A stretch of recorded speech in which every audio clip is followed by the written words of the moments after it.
Good morning, student. Let's begin our second UT, chapter number 5, Coal and Petroleum. Natural resources.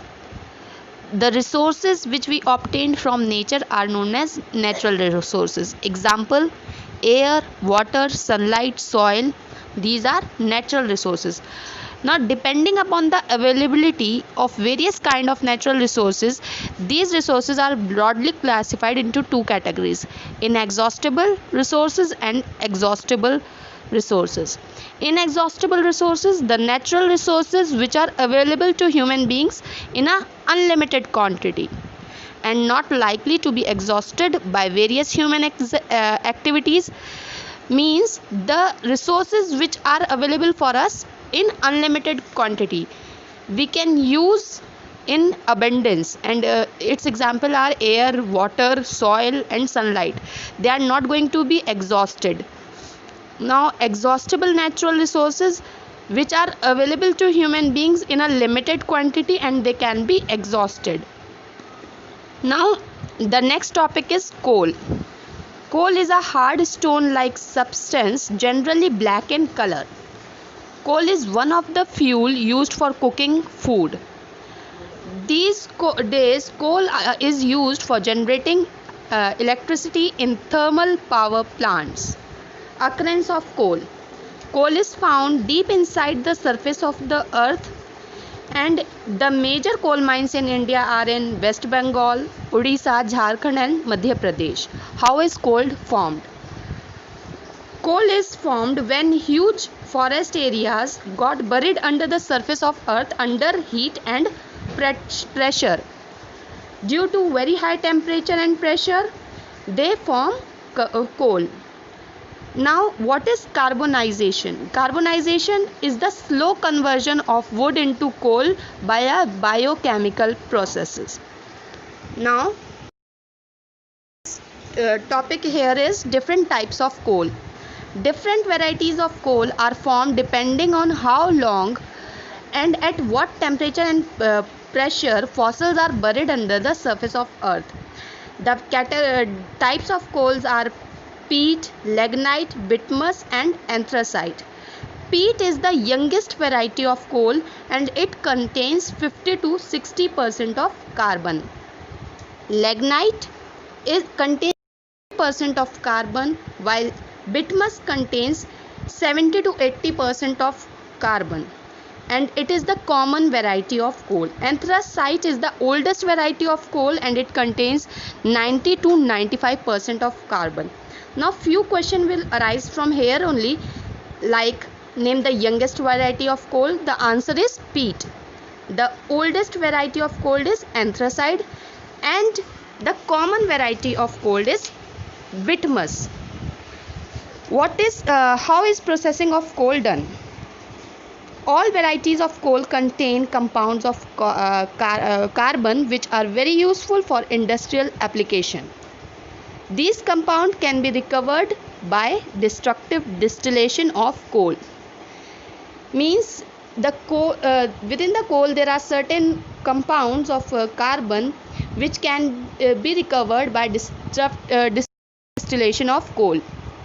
Here is an activity given on page number 57, activity 5.1. You have to read it on your own. If you have any problem, you can ask me. Then when we do destructive distillation of coal, we recover certain substances or certain compounds of coal. These are gas carbon, coal tar, coal gas and ammonia liquor. Now, what are the coke? Now, what are the uses of these compounds? Why there is a need to of destructive distillation? Because these compounds are also useful, that's why we do destructive distillation of coal. Now, there are certain uses of coke given on page 57. The uses of coke is, it is used as household fuel.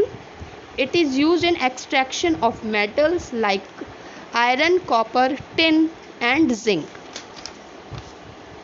It is used in the manufacture of water gas. It is used in the manufacture of graphite. Uses of gas carbon. It is a good conductor of electricity and it is used for making positive electrodes for dry cell. You must be knowing there are electrodes are also of two types, the anode and the cathode. Anode is negatively charged and cathode is the positively charged electrode. Now uses of ammonium liquor. Ammonium liquor is converted into ammonium sulfate, and this ammonium sulfate is used as an artificial fertilizer. Uses of coal gas. Coal gas is used for as a household fuel, and it was used earlier in street lighting, but later on the invention of electric bulb came, and then it was restricted or it was not used as the street light due to invention of Article 5.3 Petroleum. Petroleum is a fossil fuel. It is dark colored, viscous and foul smelling liquid commonly called crude oil. Viscous means slimy liquid. It is commonly known as crude oil and it is also a fossil fuel. Origin of petroleum. Millions of years ago, a large number of microscopic plants and animals lived in the sea. They died because of some calamity and their bodies sank to the seabed. These dead bodies got covered with sand and mud. Thus, the bodies of dead plants and animals decayed in the absence of air, underwater, very high temperature and pressure of earth. This product of decay was petroleum and natural gas. Means when microscopic plants and animals which lived under the sea died, they got buried into the seabed, and these dead bodies get converted into petroleum under very high temperature and pressure of earth. Occurrence of petroleum.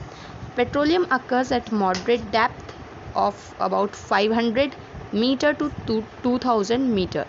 The petroleum deposits are usually found mixed with salt water. The petroleum is lighter than salt water, hence it floats over it.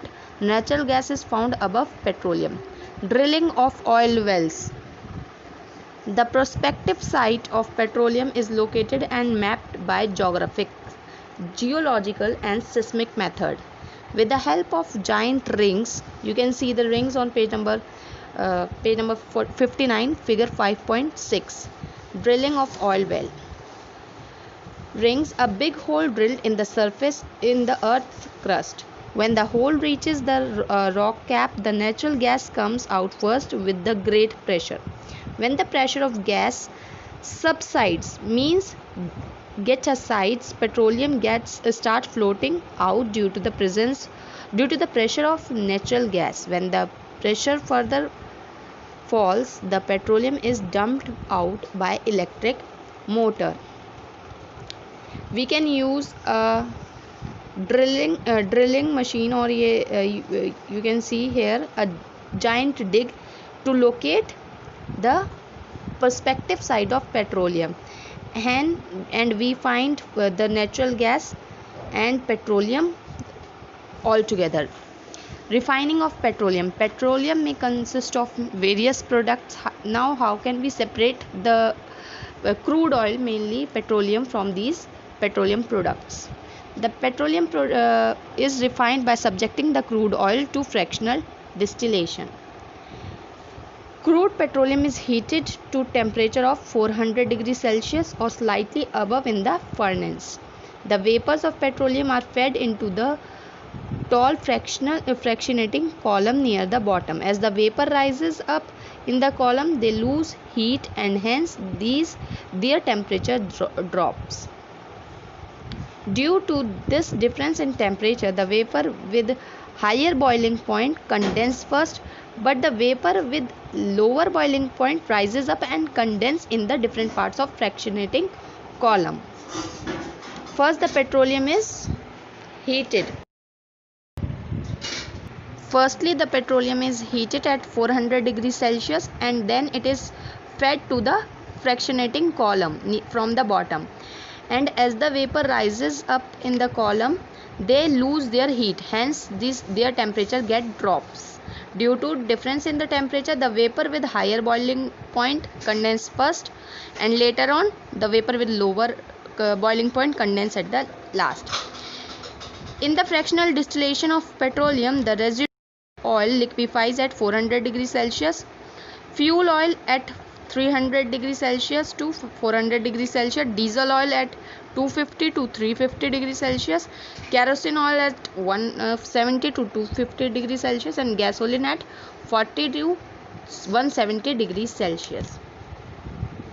All other fractions are removed from their respective outlets. You can see these outlets on page number 59 in figure 5.7. In the next video, we will discuss about the products of petroleum and its uses, and about natural gas and the conservation of fossil fuels. Till then, read the chapter till here only.